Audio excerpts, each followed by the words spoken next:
So Morgan, a tough day for you today. We're announcing your retirement from rugby after that terrible fracture you had of your leg playing for Wales against England. It must be quite difficult for you to do this really today. Yes, a bad day for me, and obviously announcing my retirement from rugby, but it's something that I have to do, and I'm glad it's obviously being able to announce it now. In terms of what you've done, I mean, you had 14 months out. How difficult was it to come back from that injury, first off? Yeah, it was obviously difficult. I had to go through many injury protocols and rehabilitation. It was obviously a tough time when you're injured, but obviously to come back and play was obviously the goal at the end of the tunnel. But obviously my leg wasn't quite good enough to play. You came back. You played 5 or 6 games this season. Did you know pretty much throughout those games that there was something wasn't right, or that the pain was still there?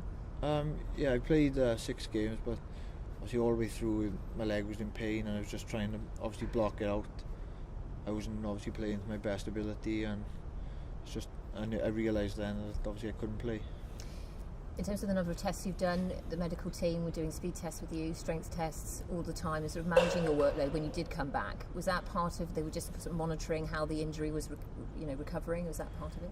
Yeah, it was. The injury wasn't recovering very well post games, and obviously I think it was getting worse then as the more training I'd done and the more games I played. And just sort of go back to the decision really, so I suppose in many ways, difficult as it is, because you have to look back and look forward now to something different, it was almost taken out of your hands really in terms of having to retire. Yeah, it wasn't obviously my choice, because I would never choose to retire myself, but that's sort of the way it is really. And how supportive have the boys been in terms of the players, the squad, to the news? Yeah, they've been really great. My closer friends in the squad have been really good, obviously on the phone to me and back and forth. Just obviously I'll always stay in contact with them. So. And in terms of the medical staff as well, they would obviously some of the guys here worked very closely with you for those 14 months when you were trying to get back. Yeah, without obviously the medical staff, I don't think I would have obviously got through here. Where they are obviously attention to detail, and obviously pushing me every day. So I mean, it's big thanks to them really. Just looking back, I mean, you joined the Scarlets in 2007. I think your first game was in January against Edinburgh. 85 times in a Scarlet shirt, 130 points. I think that's 26 tries. It's been a pretty amazing sort of 7 years really as well with the region. Just take me through what it's meant to be a Scarlet and play for the Scarlets. I mean, it's meant everything to me really to play for the Scarlets.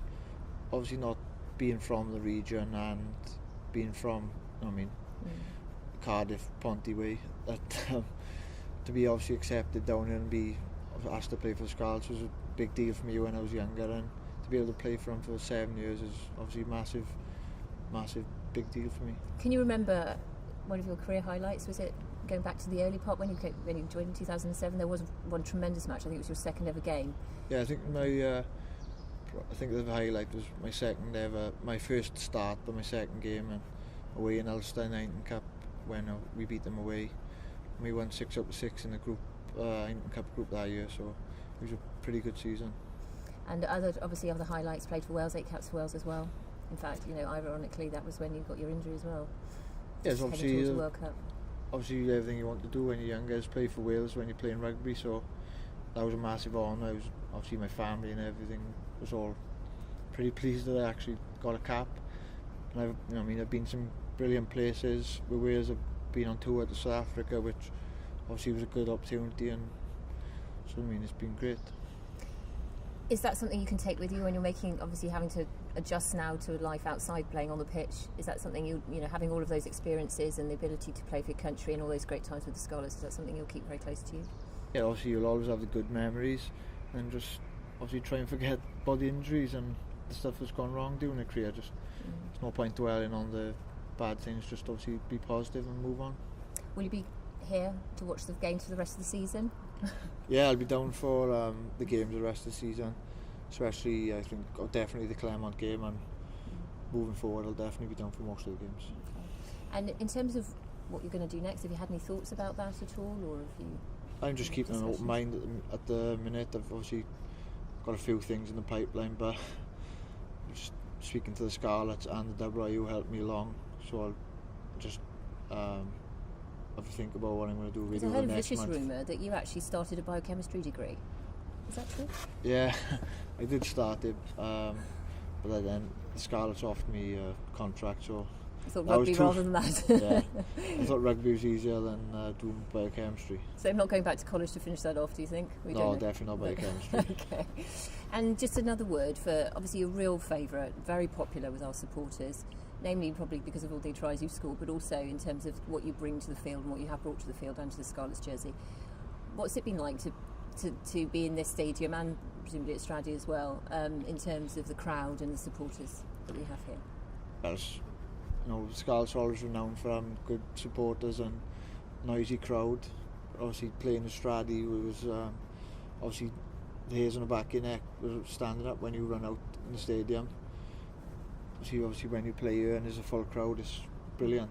And obviously when the team gets behind you, when we start playing good rugby, it's outstanding. So you started your, obviously born in the Rhondda, started your career off at Treorchy, then to Ponty. There must have been quite a few coaches and people in your career that have helped you along the way as well. Yeah, when I was in school, obviously in Rhondda, we had like a good setup with the Rhondda and 15s and Rhondda 14s where the coaches obviously work very hard. Chris Jones, he does massive work with the kids in the Rhondda, and obviously they almost win the dual shield every year, so that proves of the hard work he puts in. And then obviously playing for Trochee in my Trochee youth, obviously that was good times, and well, just where you enjoyed playing rugby just for playing rugby really. And then when I moved to Pontypridd, I think I was 18 or 19, Paul John, obviously he's a Wales Sevens coach, I'm Pontypridd coach now, but he moved me from outside half to full-back, so I think that was a good bit of foresight by him. Otherwise I might not be never been able to play professional rugby.